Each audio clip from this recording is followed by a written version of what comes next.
0627 hours. June 28, 2024. Big Bend, Texas. The Barrett M82 50 caliber rifle lay silent against the rocks, its matte black finish absorbing the pre-dawn darkness. Kira Bryn Holloway pressed her cheek against the stock, feeling the coolness of metal worn smooth by 2 decades of use. Through the Leopold scope at 35 power magnification, the world collapsed into a narrow tunnel of clarity. 2,387 meters downrange, a compound sat in the rocky valley like a fortress. The balcony, where Miguel Cordero would appear in 63 minutes, remained empty, wrapped in the purple gray of approaching dawn. Kira's right shoulder throbbed, deep grinding pain that radiated down her arm and up her neck. The rotator cuff injury that had ended careers for shooters half her age. The one she'd been hiding from Army medical boards for 8 months. Her hands trembled, just enough that the crosshairs danced across the target zone in tiny damning circles. She pulled back from the scope, closed her eyes, breathed. Kandahar, Afghanistan. 3 years ago. The memory hit without warning. Taliban commander in her crosshairs. 2,150 meters. Perfect conditions. Her finger taking slack on the trigger. The wind shift she didn't catch in time. The bullet missing by 4 inches. Lieutenant Marcus Hayes. 24 years old, married 3 months. Dead 6 hours later. Corporal Devin Wright. 22, father to a 6-month-old daughter he'd never meet. Killed in the fighting that followed. Both dead because she'd missed by 4 inches. Ma'am. Master Chief Callahan Brennan's voice came soft from her left. 51 years old, 30 years with the SEALs, her spotter for this operation. Thermals are building right on schedule. Wind holding at 4 miles per hour southwest. We're good. Kira opened her eyes. The sky had lightened another shade. Somewhere below, Miguel Cordero began his day, unaware that death watched from the ridge. Copy, she said, her voice steadier than she felt. Cal shifted position slightly. She heard the rustle of his ghillie suit, the minute adjustment of his spotting scope. He'd known her father, had served with Colonel Marcus Holloway in Desert Storm, had been there when they brought her father's body home 8 years ago. How's the shoulder, he asked without looking away from his scope. Fine, she lied. Cal's tone said he knew exactly how fine it wasn't, but professionals knew when to ask and when to let silence speak. Through the scope, details emerged as dawn crept across the landscape. Guard rotations on the compound perimeter. Reinforced doors. The kill zone anyone would cross to reach the building. And the balcony, where intelligence said Cordero performed morning prayers every day between 0730 and 0745 hours. 15 minutes of exposure. 15 minutes to end a man responsible for 43 dead Border Patrol agents. A man negotiating with Iranian contacts to move dirty bomb components across the border. 1 shot, 1 chance. Possibly her last. The tremor in her hands picked up. 72 hours earlier, Fort Benning, Georgia. Heat waves shimmered off concrete as Kira stood in lane 7 of the rifle range. The Barrett lay disassembled before her, each component positioned with surgical precision. Barrel, bolt carrier group, receiver, magazine. Each piece worn in specific places where her hands had gripped them through 15 deployments, 4 combat zones, 73 confirmed kills. 22 years. All leading to this moment. Corporal Jensen, fresh from sniper school, watched from the next lane. Staff Sergeant Holloway, sir, said you're demonstrating the 1,200-meter cold bore shot. Kira nodded, her fingers moving through assembly. Barrel into receiver. Bolt home, magazine well check. Scope mount verification. 38 seconds. She'd timed it once in complete darkness. How long you been shooting? The Barrett Staff Sergeant. 22 years, Corporal. Jensen whistled.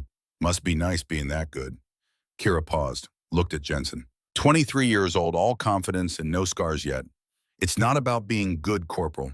It's about being responsible. Every round carries weight. The ones that hit and the ones that don't. Both kinds haunt you.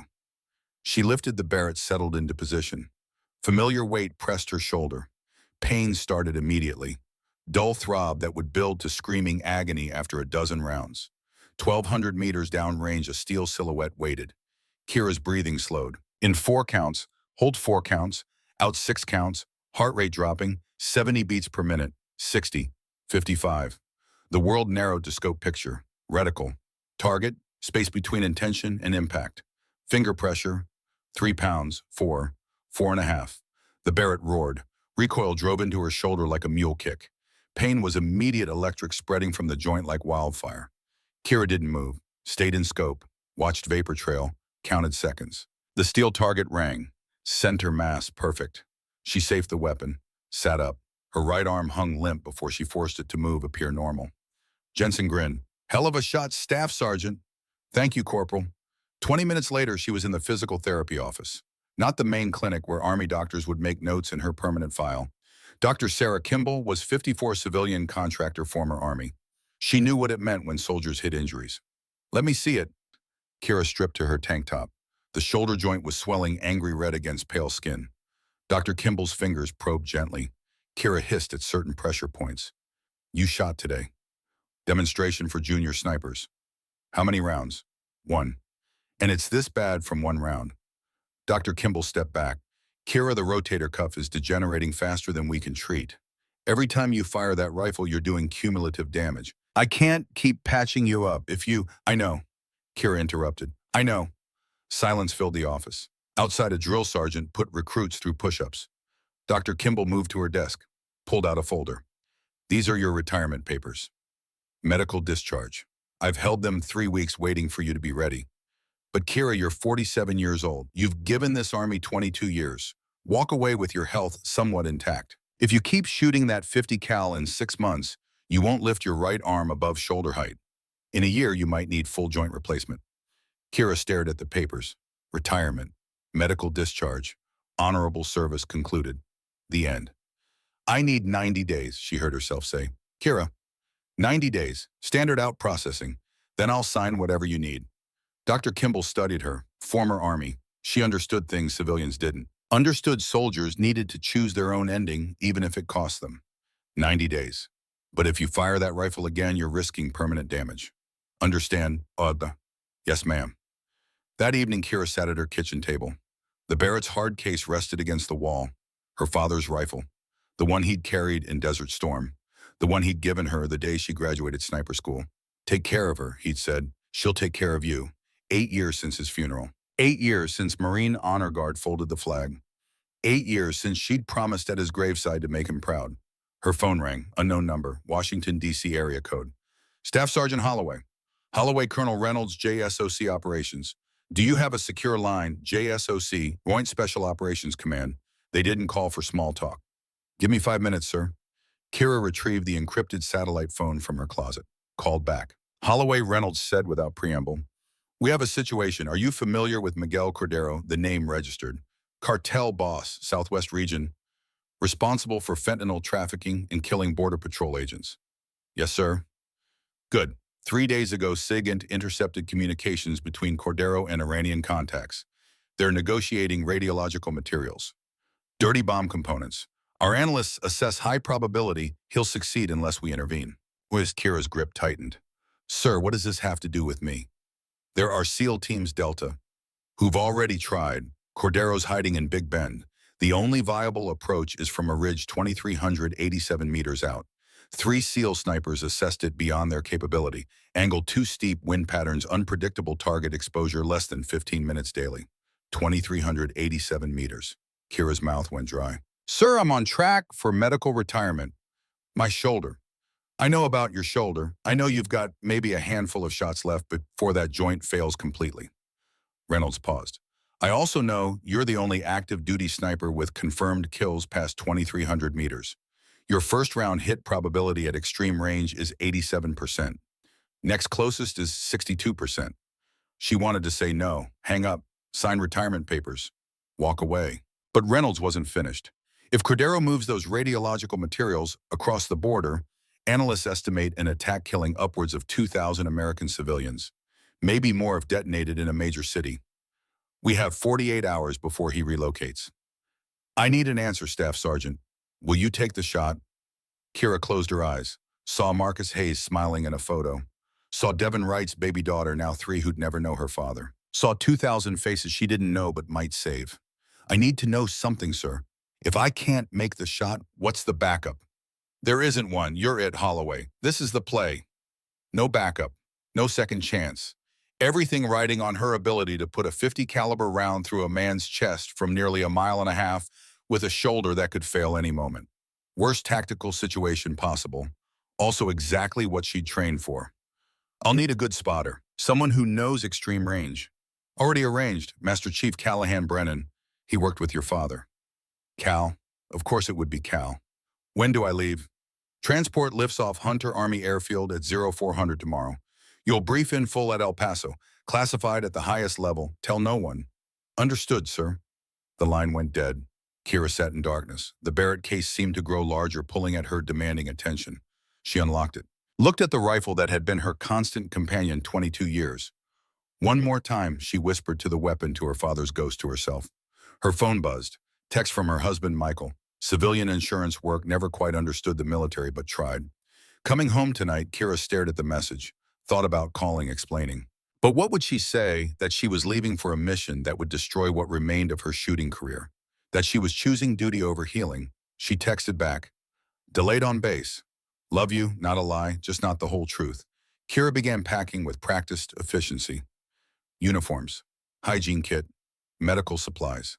The notebook where she kept ballistic data accumulated over thousands of shots. And the letters, 2 of them written and rewritten, 3 years never sent. Addressed to Mrs. Patricia Hayes and Mrs. Donna Wright, mothers of the men she'd failed to save. Dear Mrs. Hayes, you don't know me, but 3 years ago I failed your son. I was positioned as overwatch for his unit's assault. My mission was to eliminate a high-value target. I missed. Your son died in the fighting that followed. I know this letter can't change anything, but I wanted you to know I think about Marcus every day. I carry the weight of that failure. I wanted you to know it mattered. I'm sorry I took so long to find courage to tell you. With deepest regret, Staff Sergeant Kira Holloway. Similar words to Devin Wright's mother. Both letters lived in her deployment bag, carried but never mailed. What right did she have to unload guilt onto their grief? Packing for Texas. Kira folded the letters carefully. Maybe this time, maybe if she succeeded, she'd earn the right to apologize. 0300 hours, Hunter Army Airfield. The 1:30. Hercules sat on tarmac like a gray whale, 4 turboprop engines idling with deep rumble. Kira walked across runway, deployment bag over one shoulder, Barrett case in her other hand. The loadmaster checked her manifest, waved her aboard. Inside the cargo bay was nearly empty. Few pallets of supplies, no other passengers. Just Kira in the long flight west. She strapped in, kept the Barrett case close. One hand on it like a talisman. Engines spooled up. Aircraft shuddered, gathered speed, lifted into darkness. Kira pulled out her notebook, reviewed data by dim red cargo lights. Temperature coefficients. Wind correction factors. Coriolis calculations for different latitudes. Mathematics of death refined over 2 decades into art. Somewhere over Louisiana, she fell into uneasy sleep. Dreamed of Kandahar. Crosshairs dancing across target. Marcus Hayes and Devin Wright standing side by side, watching her with expressions she couldn't read. In the dream, her father stood behind them. Colonel Marcus Holloway in dress blues, weathered face kind. Did I make you proud? She asked. He didn't answer, just looked at her with pale blue eyes that had seen too much war. The loadmaster tapped her shoulder. Ma'am, descending into El Paso, 5 minutes. She wiped sleep away, checked her watch. 0920 hours. Day already burning hot when they touched down. A Humvee weighted engine running. The driver, a specialist with Ranger tab, saluted. Staff Sergeant Holloway, direct to Joint Task Force facility. The drive took 30 minutes. City sprawled in desert heat, all adobe and asphalt. South, somewhere beyond buildings and border, Miguel Cordero went about his day, unaware the United States military had sent its best shooter to end his life. The JTF facility was anonymous. Low building behind high walls, guard posts at every entrance. Kira showed identification at 3 checkpoints before clearing inside. All business. Secure communications. Tactical planning rooms. Quiet hum of controlled chaos marking military operations. A Navy lieutenant in Type 3 camis met her. Staff Sergeant Holloway, this way. Admiral's waiting. Through corridors to a briefing room. The lieutenant knocked, twice opened the door. Staff Sergeant Holloway, sir. Kira stepped inside, came to attention. The room held at least a dozen men in SEAL uniforms. At the head sat Rear Admiral Everett Cole. 53, iron gray hair. 3 rows of ribbons telling stories of decades in field. Standing to Cole's left, Master Chief Callahan Brennan. 51, graying beard, storm cloud eyes. Last time she'd seen him was her father's funeral, standing at attention in dress whites, tears running down weathered face. Staff Sergeant, Cole said, rising. Thank you for coming. Please sit. Kira set down the Barrett case, took the indicated chair. Every SEAL watched, evaluating, measuring, but she didn't see skepticism, just professional curiosity. Cole remained standing. Gentlemen, for those not briefed, this is Staff Sergeant Kira Bryn Holloway, United States Army. 22 years service, 4 combat deployments, 73 confirmed kills with 42 beyond 1,000 meters. He paused. Staff Sergeant Holloway holds the record for longest confirmed kill in Army history. 1,847 meters moving target Helmand Province, 18 months ago. A younger SEAL whistled softly. Cole continued. More importantly, she's personally requested because of her unique skill set at extreme range. He turned to Kira. Staff Sergeant, before full brief, I want to be clear. You're here because we believe you're the best person for this mission. Not best available. The best, period. Your service record speaks for itself. Everyone in this room respects that. Clear. Kira nodded, slightly off balance. She'd expected skepticism. Instead, Cole cut through all that with military efficiency. Clear, sir. Thank you. Good. Cole clicked a remote. A photograph appeared on screen. Miguel Cordero, mid-40s, cold eyes, expensive suit. Now let's talk about killing this bastard. The briefing took 90 minutes. Satellite imagery, signal intelligence, terrain analysis, guard rotations, every piece of data on Cordero's compound and daily routine. Numbers were daunting. 2,387 meters from nearest viable hide site to target balcony, 15-degree downward angle, unpredictable wind patterns from valley topography, thermal currents rising from desert. Target exposure window, no more than 15 minutes daily between 0730 and 0745 hours. 3 of our best snipers assessed this shot beyond their capability, Cole said. Too many variables, too much that can go wrong. He looked directly at Kira. That's why we need you. You've made impossible shots before. We're hoping you can make one more. Kira studied imagery. Her mind already worked calculations. Bullet drop at that distance with .50 BMG would be massive. Wind correction critical. Angle added another complexity layer. Objectively, one of the most difficult shots she'd been asked to make. I'll need time on a range, same elevation as target area if possible. Need to verify ballistic data at altitude and test ammunition. Already arranged, Cal spoke for the first time, voice gravelly worn smooth by decades giving combat orders. We have a facility in Guadalupe Mountains, 8,200 feet elevation. We can get you there this afternoon. Kira met his eyes, saw understanding. He knew what this meant, knew about her shoulder probably. Cal always could read people.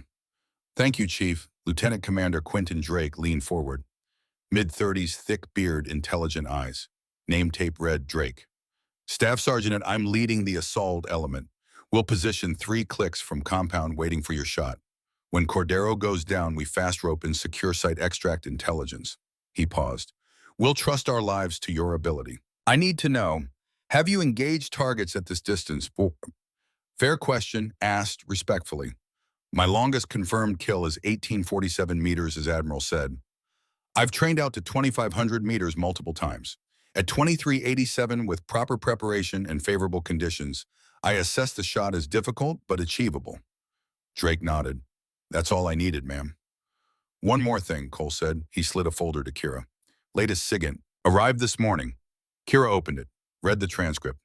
Blood went cold. Conversation between Cordero and Iranian contact. Discussing delivery schedules for cesium-137 sources. Medical equipment stolen from hospitals repurposed for terror. Enough radiological material to contaminate several city blocks caused panic across an entire metro area. Target Dallas, 4th of July weekend. Maximum casualties, maximum terror. If Cordero succeeds, Cole said quietly, we're looking at potentially 2,000 dead, tens of thousands injured, a city rendered partially uninhabitable. This isn't just about a cartel boss, Staff Sergeant.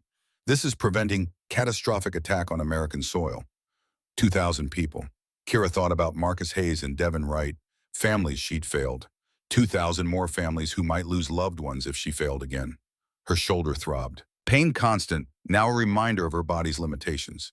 But 2,000 lives outweighed one shoulder joint. When do we leave for the range? Cole smiled, small but genuine. Cal takes you in 30 minutes. You'll have rest of today and tonight to prepare. We insert you in security element tomorrow at 0300. Mission window opens 0730. 36 hours to prepare for the most important shot of her life. Understood, sir.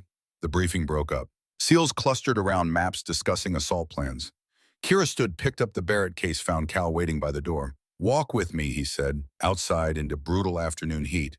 Found a quiet compound corner where they could talk unheard. How bad is it? Cal asked without preamble. How bad is what? The shoulder, Kira. Don't play games. I've known you since you were 12, running around your father's ranch pretending to be a Marine. I can see how you're holding yourself. See the pain you're hiding. Kira looked away. Across the compound, a flag snapped in hot wind. Rotator cuff degeneration. I've got maybe a handful of shots left before it fails completely. Maybe less. Does Cole know? JSOC knows. They sent me anyway. Cal was quiet. When he spoke, voice was soft. Your father would be proud, you know, taking this mission knowing what it'll cost. My father would tell me I'm an idiot for risking permanent injury. Maybe, Cal smiled. But he'd understand. Marcus Holloway never walked away from a mission, even when he should have. You're his daughter. This is who you are. Kira touched dog tags under her uniform. Her father's tags given at his funeral. Worn every day since. I missed a shot 3 years ago, she heard herself say. Kandahar. 2 Marines died because I couldn't make the kill. Marcus Hayes and Devin Wright. I carry letters to their mothers in my bag. Never sent them. Never had courage. Cal's expression softened. Kira, if I make this shot, if I save those 2,000 lives in Dallas, maybe I earn the right to apologize for the 2 I couldn't save. Maybe that's how this balances. That's not how it works. You know that. Maybe, but it's all I've got, Cal. He nodded slowly. Understood some burdens couldn't be argued away, only carried until you found a place to set them down. Then let's make sure you're ready. Let's make sure when you take that shot, it counts. They drove to Guadalupe Mountains in a Humvee. Road wound through desert landscape past rock formations like frozen giants. Cal drove. Kira sat passenger seat, notebook open, reviewing calculations performed 1,000 times. Mathematics were beautiful in precision. Bullet mass times velocity, air resistance, gravitational acceleration, Coriolis effect from Earth's rotation, all coming together in single moment when her finger would press trigger and change the world for someone 2,300 meters away. Remember first time you shot your dad's Barrett? Cal asked, breaking comfortable silence. Kira smiled despite herself. I was 16, thought I was hot shit because I'd shot his .308 4 years. The 50 cal knocked me on my ass. Your father laughed so hard he nearly fell over. Then made me do it again and again until I learned to respect the recoil. He was a good man, best Marine I served with. Had this way of making you want to be better just by how he carried himself. Kira's throat tightened. 8 years since funeral. 8 years grief still came in waves. He died too young. Burn pit exposure. Half the guys from Desert Storm dealing with same shit. Cancer that doesn't care how tough you are or how many wars you survived. Cal's hands tightened on wheel. But he was proud of you right to the end. Used to brag about his daughter, the Army sniper. Said you were twice the shooter he was. That's not true. Maybe not, but he believed it. That's what matters. The range facility appeared. Simple setup. Concrete shooting platforms, steel targets, various distances, small building for equipment, storage. But it sat 8,200 feet elevation, almost exactly matching the hide site they'd use in Big Bend. Kira got out, breathed thin mountain air. Her body knew immediately something was different. Air density at this altitude would affect bullet velocity, trajectory, everything. Good. This was where she'd verified data, ensure calculations matched reality. She unloaded the Barrett case, carried it to nearest platform. Cal set up spotting scope while she assembled rifle with ritual precision, 10,000 times practiced. 38 seconds later, Barrett was ready. Kira loaded 5 rounds. Federal match ammunition, 660-grain projectiles, hand-loaded to exact specifications. Each round weighed within .2 grains of others. Consistency was everything at extreme range.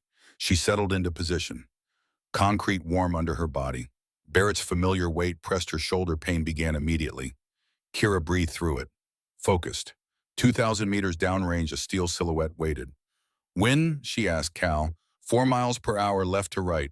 Mirage indicates consistent across range. Kira made adjustments. Elevation for 2,000-meter distance.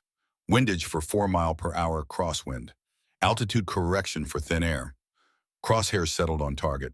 Breathing slowed. Heart rate dropped. World narrowed to scope picture. She pressed trigger. Barrett roared. Recoil slammed shoulder like battering ram. White-hot pain exploded through joint, radiating down arm and up neck. Kira stayed in scope. Watched vapor trail. Counted seconds. 2.6 seconds after shot, steel target rang with impact. Center mass, Cal reported. That's a hit. Kira worked bolt. Chambered another round. pain in shoulder already building layers of agony stacking. She fired again, and again, and again. By the time she'd fired 65 rounds over 2 hours, her right arm was nearly useless. Shoulder joint swollen hot and angry under skin. When she finally sat down, rifle hands shook so badly she couldn't hold a pen steady. Cal helped her into Humvee without comment, drove back toward El Paso in silence. Kira leaned head against window watching desert pass, sunsetting painting rocks red and gold.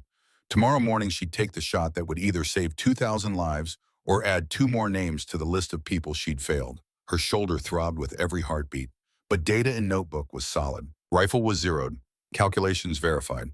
All that remained was execution, and the fear that this time, like Kandahar, her body would fail when it mattered most. 2,147 hours, Joint Task Force Facility, El Paso. The operations center hummed with controlled energy. Tactical displays showed satellite feeds of Cordero's compound updating every 30 seconds. Radio chatter crackled as various elements checked in. SEAL Team 3 finalizing assault plans. Aviation units conducting pre-flight checks. Intelligence analysts monitoring communications intercepts. Kira sat alone in a corner notebook, open, reviewing data already memorized. Numbers burned into her brain, but looking at them gave her hands something to do besides shake. Her shoulder was wrapped in ice-cold pack, strapped tight against swollen joint. Dr. Kimball's words echoed, 6 months until you can't lift your arm. 1 year until joint replacement. She'd fired 65 rounds today. Probably accelerated that timeline by months. Worth it if tomorrow's shot counted. Lieutenant Commander Quentin Drake approached 2 cups of coffee in hand. He set one next to her notebook, pulled up a chair. 38 years old according to his file. 16 years with SEALs. 2 Iraq deployments, 3 Afghanistan. The kind of operator who'd seen enough combat to understand what tomorrow meant. Thought you might need this, he said. Long night ahead. Kira nodded, thanks, wrapped hands around the cup. Warmth felt good. Drake was quiet, studying satellite imagery on nearest screen. Can I ask you something, Staff Sergeant? Go ahead. 3 of our best snipers said this shot couldn't be done. What makes you think you can make it? Fair question. Asked without challenge, just genuine curiosity. Kira sipped coffee before answering. I don't know if I can. The distance, angle, wind variables, it's all at the edge of what's possible. Maybe past the edge. She met his eyes. But someone has to try. If not me, then who? Drake nodded slowly. My team goes in 30 seconds after your shot. If you miss, if Cordero makes it inside, we're assaulting a hardened position with alerted enemy. Good men might die. I know. But you're taking the shot anyway. Yes. Why? Kira closed her notebook, touched dog tags under uniform. 3 years ago, I missed a shot I should have made. 2 Marines died. Since then, I've carried their names like stones in my chest. Tomorrow, I get a chance to save 2,000 people those Marines never got to meet. Maybe that doesn't balance scales, but it's the closest I'll ever get. Drake was quiet for a long moment, then extended his hand. Honored to work with you, ma'am. They shook, his grip firm, warrior's acknowledgement of another warrior. Honor's mine, Lieutenant Commander. At 2300 hours, Admiral Cole gathered everyone for final brief. Room fell silent as he stood at table head. Listen up. We execute in 4 hours. Staff Sergeant Holloway and Master Chief Brennan insert to hide site at 0300. Security element positions 0315. Assault team stages 0400, 3 kilometers from target. Shot window opens 0730. Questions. A young SEAL mid-20s with corporal stripes raised his hand. Name tape read, Mercer. Sir, backup plan if shot fails. Cole's expression hardened. There is no backup plan, Corporal. We have 1 shooter, 1 window, 1 chance. If we fail tomorrow, Cordero disappears with his Iranian contacts and 2,000 American civilians die 4th of July. So we don't fail. Clear. Clear, sir. Cole turned to Kira. Staff Sergeant, anything you need from us? Kira stood, every eye focused on her. Just one thing, sir. When I make this shot, I need your word. The after-action report stays classified. No press, no medals, no recognition. I don't want families in Dallas knowing my name or what I did. They deserve to be safe without knowing details of how we kept them that way. Cole studied her. Understanding passed between them. You have my word. Thank you, sir. Briefing ended. Operators dispersed to prepare equipment, grab what sleep they could. Kira returned to her gear, began familiar ritual of pre-combat preparation. She broke down Barrett, completely inspected every component, cleaned and oiled each piece, reassembled it. Process took 45 minutes. Her hands knew the work so well she could do it blind. Cal found her there working in silence. You should try to sleep. Can't. Too wired. He settled onto floor next to her back against wall. Neither spoke for a while. Just two old soldiers comfortable in shared silence.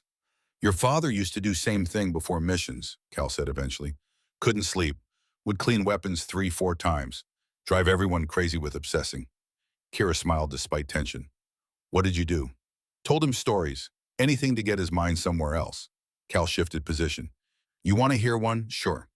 Fallujah 2004. Your father and I attached to Marine Rifle Company providing sniper overwatch during Second Battle for City. Worst urban combat since Hue in Vietnam. Every building potential fortress, every window a firing position. Kira's hands slowed on rifle. She'd heard some father's war stories, but not this one. We set up in building overlooking major intersection. 3-story apartment complex, good fields of fire. Your father took east-facing window, I took west. Our job was cover a convoy moving through our sector. What happened? Insurgents hit convoy with IED disabled lead vehicle. Marines pinned down, taking fire from multiple directions. Your father and I went to work. He took targets, his side, I took mine. Steady, professional, exactly like we'd trained. Cal paused, remembering. Then your father's rifle jammed. Defective round stuck case. Middle of firefight, his weapons down. I saw him working charging handle trying to clear it. Saw frustration on his face. What did he do? Grabbed sidearm, moved to my position, started calling corrections for me. Turned himself into my spotter on the fly. We worked like that 40 minutes. Me shooting him, reading wind and range, coordinating with Marines below. We killed 11 insurgents that day. Saved that convoy. Cal met Kira's eyes. Afterwards, I asked how he stayed so calm when his rifle failed. Know what he said? What? He said, mission doesn't care if your equipment fails. Mission doesn't care if you're scared or tired or hurt. Mission only cares if you adapt and find a way to complete it. That was your father. Never quit. Always found a way. Kira's throat tightened.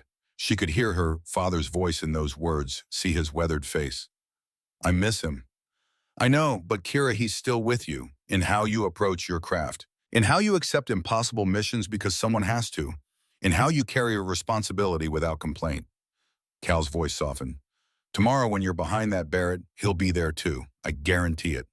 At 0200 hours, Kira suited up, full combat gear, plate carrier, ammunition pouches, radio, medical kit, Barrett in drag bags strapped across her back.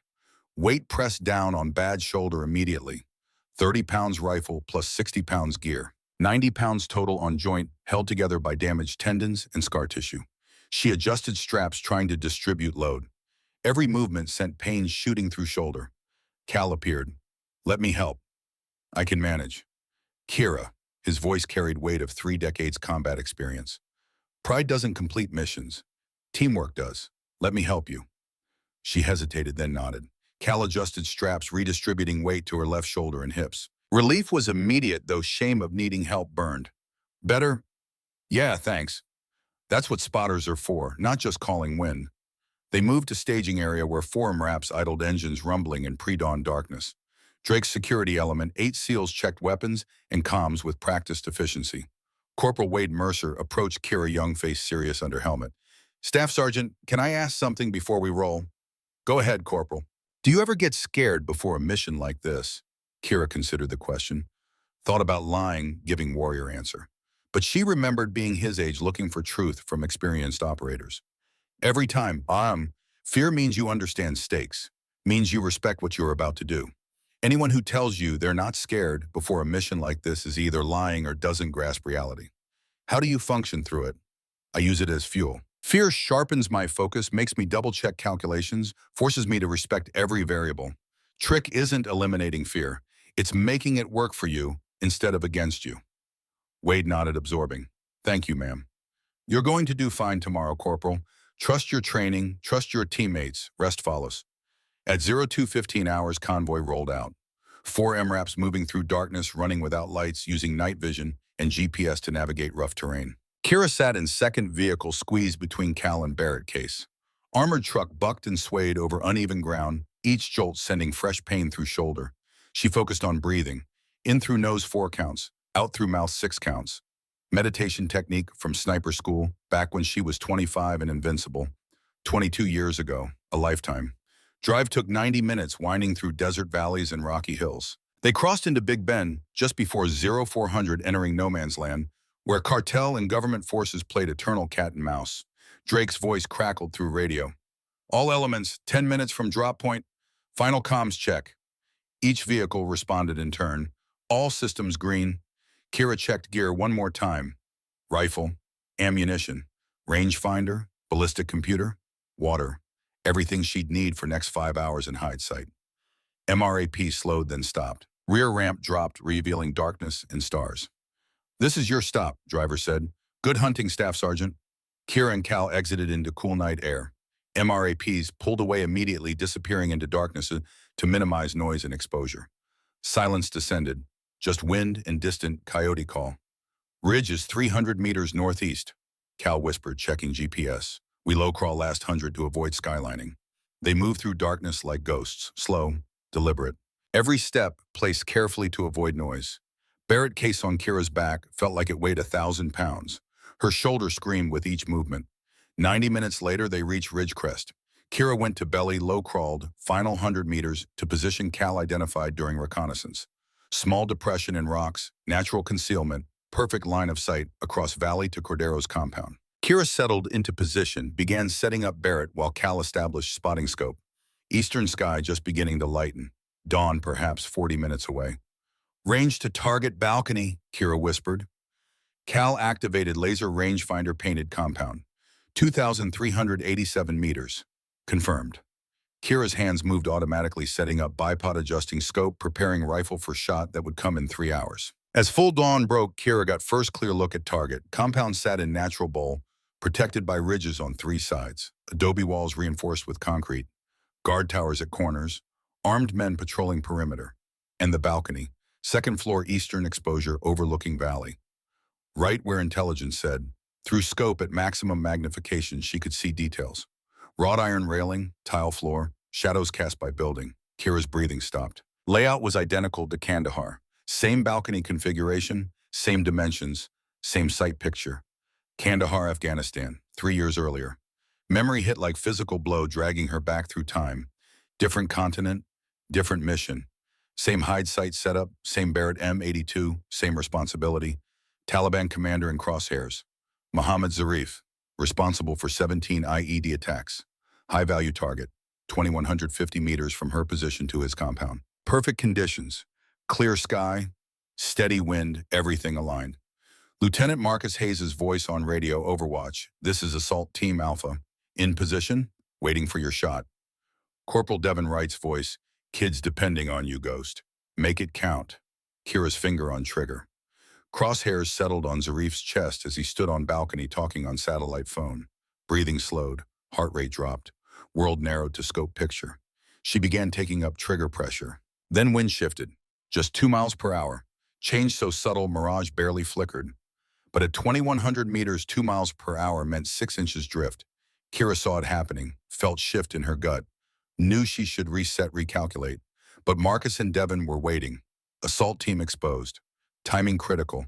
She made adjustment in her head, added half-mil windage. Hoped it was enough. Pressed trigger. Barrett roared. Bullet flew true arcing across desert and missed Zarif's chest by 4 inches.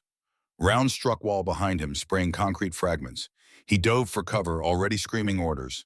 Kira worked bolt, tried to chamber another round, but Zarif was gone, disappeared into building. "Negative impact," she transmitted. "Target is mobile." Marcus's voice came back tight with tension. "Copy. Proceeding with assault." Next 6 hours were nightmare. Zarif called in reinforcements. Assault turned into siege. Marcus and his team fought their way out, but 2 men didn't make it. Lieutenant Marcus Hayes, 24 years old, shot through neck during exfiltration. Corporal Devin Wright, 22, killed by RPG during fighting Zarif coordinated. Both dead because she'd missed by 4 inches. Present. Big Bend, Texas.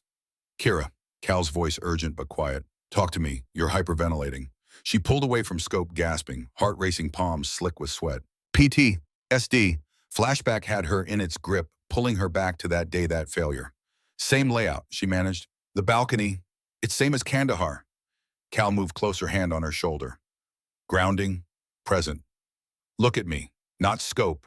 Me." Kira forced her eyes to his face. That was then. This is now.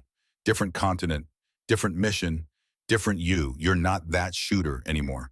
You've made 100 successful shots since Kandahar. You've saved lives. You've completed missions. One failure doesn't define you.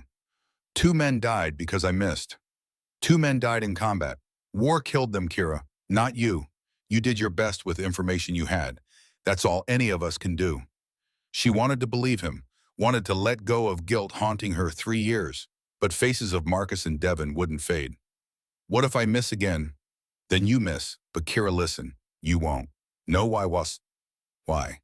Because you've spent 3 years making sure you never make that mistake again. Every range session, every round you've fired, every calculation you've perfected, it's all been preparation for this moment. You're ready. Your father trained you to be ready. Trust that. Kira took shaking breath, then another. Slowly panic receded. Heartbeat normalized. Cal was right. She wasn't same shooter who'd missed in Kandahar. She'd grown, learned, refined her craft through pain and practice. Okay, I'm okay. You sure? Yeah, thanks, Cal. He nodded, returned to spotting scope, gave her space to recover. Kira settled back behind Barrett, looked through scope again. Balcony was just a balcony now. Not ghost from past, just metal and tile in space where a man would die. At 0630 hours, Cal's radio crackled. Overwatch, this is command. Updated intelligence. Be advised, Cordero received shipment last night. Counter-sniper equipment and Iranian military advisors. Assess high probability of enemy sniper overwatch. Kira's blood went cold. Copy, Cal transmitted. We'll keep eyes out. He turned to Kira. That changes things. How many positions could provide overwatch on our hide site? Cal scanned surrounding ridges with spotting scope. 3, maybe 4 viable positions. If Cordero's smart, he's got someone watching high ground. Which means when I fire, they'll see muzzle flash. And shoot back, Kira thought through tactical situation. If enemy sniper positioned somewhere across valley, her shot would give away position. She'd be exposed vulnerable to counterfire. Drake's voice came through command net. Overwatch a solid element. We can abort, wait for better conditions. Admiral Cole followed immediately. Holloway, it's your call. We can wave off if you assess risk too high. Kira looked through scope at compound. Thought about intercepted communications. Dirty bomb components. 4th of July attack planned for Dallas. 2,000 lives. Negative, we proceed. If there's counter-sniper, I'll deal with it. How? Cole asked. I see threat, I eliminate it first. Then I take primary target. That gives you maybe 30 seconds between shots. Can you do it? Kira's shoulder throbbed. Each shot fired brought her closer to permanent failure of joint. Yes, sir, I can do it. Roger, your mission. Good hunting. Radio went silent. Cal was looking at her. That was either very brave or very stupid. Probably both. Kira checked watch. 0642 hours. Less than an hour until shot window open. Start scanning for enemy positions. If someone's out there, I want to know before I fire. For next 40 minutes, Cal systematically glassed every ridge and elevation that could provide firing position. Kira watched compound noting guard rotations, memorizing details. At 0715 hours, Cal stiffened. Contact, 11 o'clock opposite ridge, approximately 1,840 meters. Kira swung scope to indicated position. Took her moment to find him camouflaged well, but there a man in hide sight rifle with large scope scanning valley, scanning toward their position. Iranian advisor, Cal said. Look at rifle. That's a Syad .50 caliber. Same class as your Barrett. Kira studied him through scope. Professional setup. Good discipline. This wasn't random cartel gunman. This was trained military sniper. If I shoot Cordero first, he'll see muzzle flash and engage. Probably kill you before you can relocate. So I shoot him first, which alerts compound. Cordero might not appear if they go high alert. Kira ran through tactical problem. 2 targets, 1 opportunity, no room for error. I take counter sniper, then immediately swing to Cordero's balcony. 2 shots, 30 seconds. It's doable.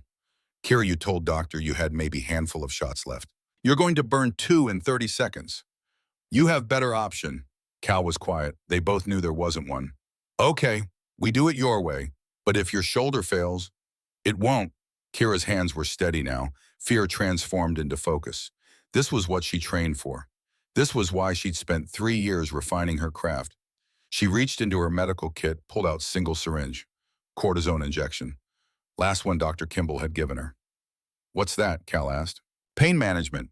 Will kill pain for about 6 hours, but accelerates joint damage. Kira, I need my shoulder functional for these shots. This is the only way. She loaded syringe with steady hands, injected corticosteroid directly into joint space. Relief was immediate. Pain that had been constant companion for months faded to dull background ache. How long until it kicks in fully? Already working. Peak effectiveness in about 15 minutes. Cal checked watch. That's 0730, right when shot window opens. Timing is everything in this profession. At 0722 hours movement on Cordero's balcony, Kira's heart rate spiked. Too early. Target wasn't supposed to appear for another 8 minutes. Through scope, she watched two men step on the balcony. Both wore similar clothing. Dark pants, white shirts, one clean-shaven nervous, one with scar on left cheek. Which one? Cal asked, already ranging targets. Kira zoomed maximum magnification. Studied faces against intelligence photos she'd memorized. The scar. That was key. Cordero had distinctive scar from knife fight in youth. Right target, the one with scar. You sure? Positive. Cal marked position. Range 2,387. Wind 5 miles per hour southwest. Thermals building but steady. Kira's hands moved to adjust Barrett's position. Her shoulder exploded with pain. The joint seized, completely locked. She couldn't move rifle. Cal, she gasped. I can't. My shoulder. He was beside her instantly. Saw situation immediately. Talk me through it. What do you need? Humiliation burned almost as hot as pain. 22 years as sniper, couldn't even position own weapon. But mission trumped pride. Angle at 8 degrees right, elevation up 3 clicks. Cal made adjustments with steady hands. Positioned rifle exactly where she needed. That good? Kira settled back behind scope. Crosshairs were perfect on counter sniper. Perfect. Thank you. Her right arm mostly useless now. She'd have to work bolt with left-hand swing rifle with core strength. Somehow make this happen. Kira, Cal said quietly, you don't have to do this. We can abort. She thought about Marcus Hayes and Devin Wright, thought about 2,000 people in Dallas who didn't know their lives hung in balance. Yes, I do. She settled crosshairs on Iranian sniper's chest, 1,840 meters, upward angle, different windage than Cordero shot. Breathing slowed, heart rate dropped, pain in shoulder faded into background noise. All that existed was crosshairs and target. Her left hand found trigger, took up slack. 3 pounds pressure, 4, 4.5. Barrett spoke. Recoil hammered shoulder. Pain was transcendent, blinding absolute. But Kira stayed in scope. Watched bullets flight. 2.4 seconds later, Iranian sniper's chest exploded red. Body jerked backward, disappeared from view.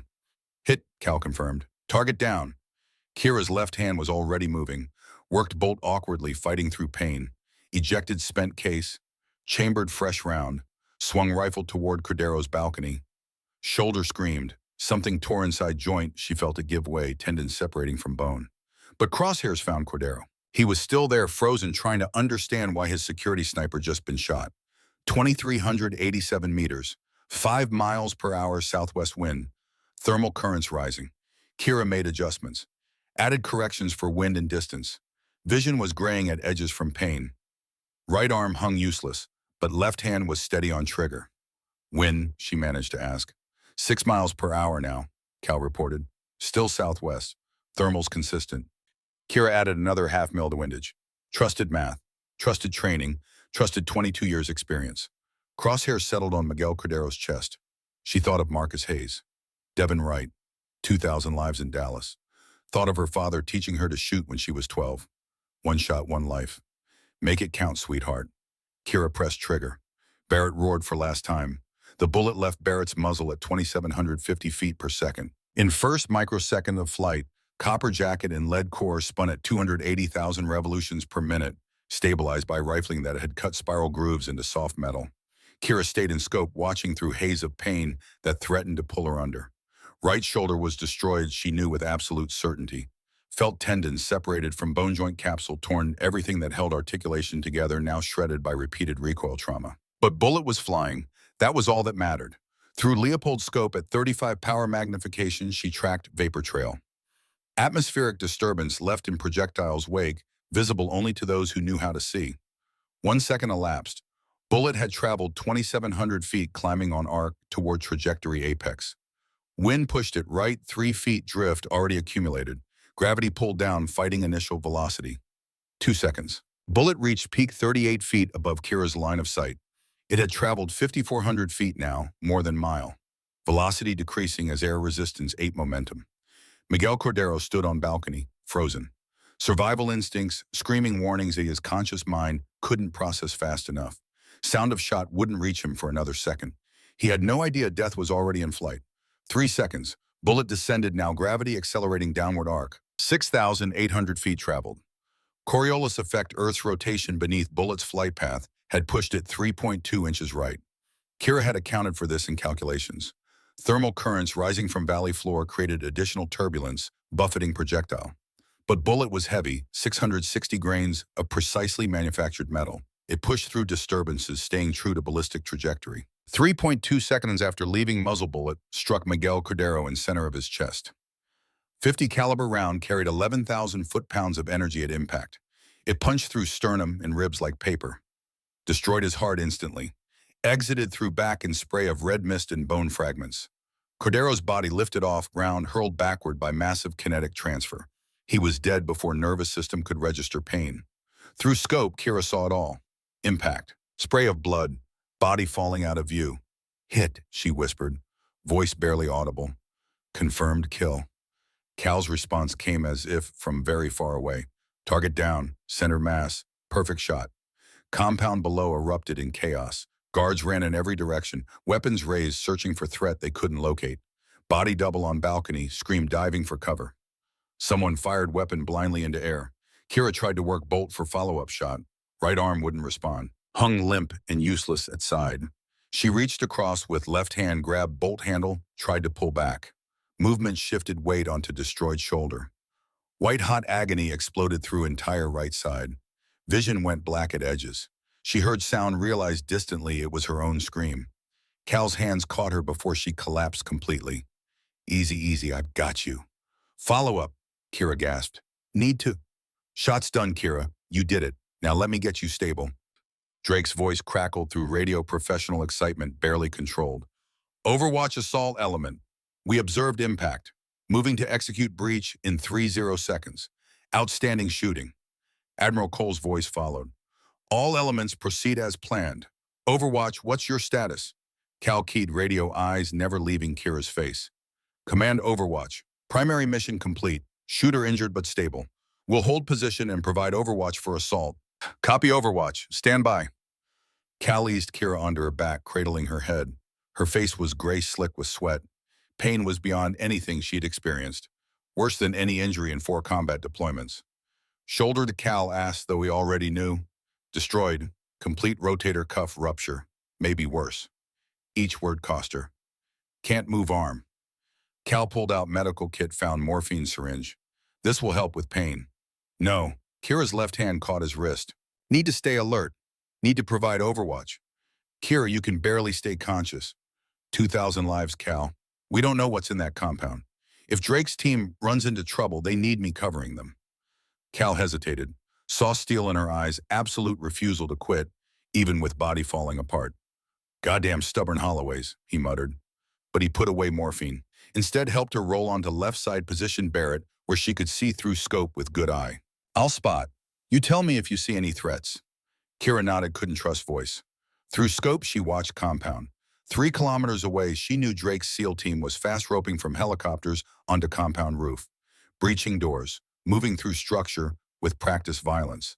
Fighter appeared in one compound windows, AK-47, raised toward roof. Target, Kira managed. 2nd floor east window. I see him, Cal said. Range 1,920 meters. Yours. Kira couldn't make a shot. Couldn't even chamber round with one arm. Cal didn't hesitate. Pulled out his own rifle. Mark 13.300 Winchester Magnum. Settled into position. Found target through scope. 5 seconds later, his rifle cracked. Fighter and window dropped. Good shot, Kira whispered. For next 8 minutes, they worked together. Cal shooting Kira, calling targets with superior optic. 2 more fighters fell to Cal's rifle before compound went quiet. Drake's voice came through radio, slightly breathless. Command assault element. Compound secured. Primary target confirmed KIA. 2 secondary targets captured alive. We've recovered extensive intelligence materials. requesting immediate exfil for sensitive documents. Copy assault element. Exfil birds inbound ETA 12 minutes. Cole's voice cut in. Overwatch status. Cal looked at Kira. She nodded weakly. Command primary shooter requires immediate medical evacuation. Serious injury to right shoulder. Request priority medevac. Understood. Birds will extract your position after picking up assault element. Hang tight. Next 12 minutes were among longest of Kira's life. Adrenaline that carried her through mission was fading, leaving only pain and exhaustion. Vision kept graying out. Breathing shallow. Cal stayed close, monitoring vitals, keeping her talking. Stay with me, Kira. Tell me about your father. First time he took you shooting. She forced words out, using memories as anchor to consciousness. I was 12. Ranch in West Texas. He set up targets 100 yards. Gave me his .308. Showed me how to breathe, find natural respiratory pause. What did you hit? Missed first 3 shots. Started crying. Thought I'd disappointed him. What did Marcus say? He said missing was part of learning. Said every great shooter has pile of failures behind every success. Made me keep shooting until I hit target. Ghost of smile crossed Kira's face. Took me 40 rounds. But I finally hit it. And he was proud. So proud. Took me for ice cream after. Best day of my childhood. Sound of helicopter rotors grew louder. Cal helped Kira sit up, supported her weight as Black Hawk flared and landed 30 meters from position. 2 Navy corpsmen jumped out with stretcher. How bad? Senior corpsman asked, already assessing Kira's condition. Complete rotator cuff rupture, possibly worse, Cal said. Patient refused morphine to maintain overwatch capability. Corpsman's eyebrows rose. That must hurt like hell. It does, Kira confirmed. They loaded her onto stretcher with professional efficiency, started IV line, took vitals, wrapped shoulder in temporary immobilization sling. Cal climbed into helicopter beside her Barrett case in his hands. I've got your rifle, not leaving it behind. As helicopter lifted off, Kira caught glimpse of compound below. Smoke rising where Drake's team breached. Bodies being loaded into bags. Balcony where Miguel Cordero had died. 2,387 meters, 1 shot, 2,000 lives saved. The cost her career, her identity, the thing she'd built her entire adult life around. Worth it, she told herself. Had to be worth it. Flight to field hospital in El Paso took 40 minutes. Kira drifted in and out of consciousness, held conscious only by Cal's steady voice and Corman's monitoring. They landed on hospital roof. Medical personnel swarmed helicopter. Kira was rushed into examination room, transferred to table surrounded by doctors and nurses. Staff Sergeant Holloway, I'm Dr. Patricia Morrison. I need to examine your shoulder. This will hurt. I'm sorry. Kira nodded, braced herself. Examination was agony. Even gentlest probing sent lightning bolts of pain through entire right side. Dr. Morrison's face grew progressively more grim as she worked. Finally, she stepped back. Okay, here's the situation. You've got complete rotator cuff tear-torn labrum, significant inflammation source, and what looks like bone spurs developing for months. You need surgery immediately. How bad is it? Dr. Morrison met her eyes, professional honesty. Damage is extensive. With surgery and aggressive physical therapy, you might regain 70% function. Might. But Staff Sergeant, you'll never shoot .50 caliber rifle again. Joint can't handle that recoil anymore. I'm sorry. Kira had known this was coming, accepted it moment she'd taken mission. But hearing it confirmed felt like door slamming shut on her life. When can we do surgery? We prep you in 2 hours, but I need you to understand recovery timeline. Minimum 6 months before shoulder is stable. 12 months before you can attempt any significant weight training. This is career ending. I understand. Dr. Morrison looked at her for a long moment. Saw something in Kira's face that made her ask, was it worth it? Kira thought about Cordero's chest exploding, about dirty bomb components that would never reach Dallas, about 2,000 people who would wake up 4th of July unaware how close they'd come to dying. Yes, it was worth it. After Dr. Morrison left to prep operating room, Cal returned. He'd clearly been arguing with someone outside, face flushed with emotion. Admiral Cole wants to put you in for Medal of Honor. No. Kira, you made longest confirmed kill shot in Army history under impossible conditions while injured. You saved thousands of lives. You deserve recognition. I don't want it. I told Admiral before mission. No press, no medals, no recognition. Wiped off. Kira reached into cargo pocket with left hand, pulled out 2 worn envelopes. Letters to Mrs. Hayes and Mrs. Wright. Because I don't want to be Hero Cal. I want to be someone who did her job and made up for times she failed. These families don't need to know my name. They just need to be safe. Cal took letters, looked at addresses. You're really going to send these? Yeah, I am. I earned that right today, but I don't need metal to go with it. Your father would be proud of you. Kira's throat tightened. I hope so. Cal stayed until they wheeled her into surgery. Last thing she saw before anesthesia took her under was his weathered face and his hand raised in salute. When Kira woke, it was dark outside hospital window. Right side was numb, wrapped in what felt like half the bandages in Army's inventory. Figure sat in chair beside her bed. As vision cleared, she recognized Admiral Cole. Sir. She tried to sit up, failed. At ease, Staff Sergeant. Don't try to move. Cole leaned forward. How are you feeling? Like I got hit by truck. Surgery went well. Dr. Morrison says you'll make full recovery within limitations she discussed. That's good. Cole was quiet for a moment. When he spoke, voice was thick with emotion. I got call this afternoon from my godson, Lieutenant James Hayes. He wanted me to thank you. Kira's breath caught. Lieutenant Hayes, I thought Marcus Hayes was past tense. This is Marcus's younger brother, James. He was 13 when Marcus died in Kandahar. Cole pulled out phone, showed her photo. Young SEAL officer in dress blues standing next to headstone. James joined the Navy to honor his brother's memory. Made it through SEAL training last year. Station Virginia Beach. Kira stared at photo. Marcus Hayes' brother, alive, serving, carrying on. He said he got a letter from you today, addressed to his mother, apologizing for his brother's death, taking responsibility for shot you missed 3 years ago. The letters. Cal must have mailed them while she was in surgery. James wanted me to tell you something. He said his mother cried when she read your letter. Not from anger, from relief. She'd spent 3 years wondering if Marcus's death had meaning. Your letter told her it did, told her someone remembered. Someone cared enough to carry that weight. Kira's eyes burned. I failed him. You're human. Humans fail sometimes. But Kira, you've spent 3 years making sure that failure meant something, making sure you learned from it, making sure you were ready when impossible shot came again. Cole stood, moved to window. Today you eliminated high-value target 3 of our best couldn't touch. You did it injured under extreme stress with everything online. You saved estimated 2,000 American lives. That's not failure, that's heroism. I don't feel like hero. Best ones never do. Cole turned back. I spoke with Dr. Kimball at Fort Benning. She sent over your medical retirement papers. I'm approving them effective immediately. 22 years honorable service, Staff Sergeant. You've earned your rest. Retirement. Word felt final. What about Medal of Honor? Cole smiled slightly. I put in paperwork. You're going to deny it. I'll respect that decision. Operation will be classified and your name redacted from all official reports. You'll disappear into quiet retirement exactly like you wanted. Thank you, sir. No, Kira. Thank you. For your service. For your sacrifice. For being exactly the kind of warrior this country needs but doesn't always deserve.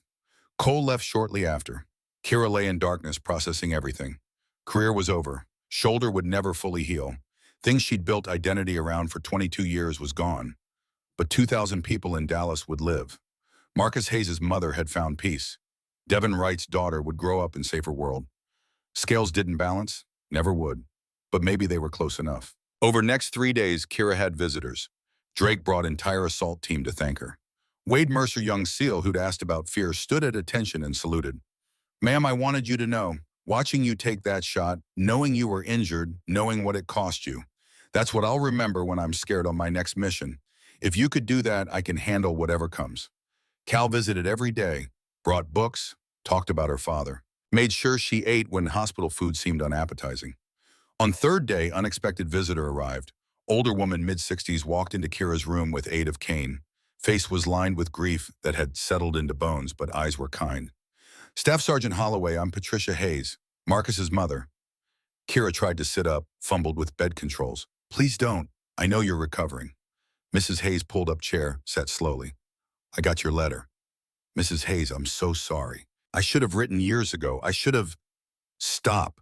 Mrs. Hayes' voice was gentle but firm. I didn't come for apologies. I came to thank you.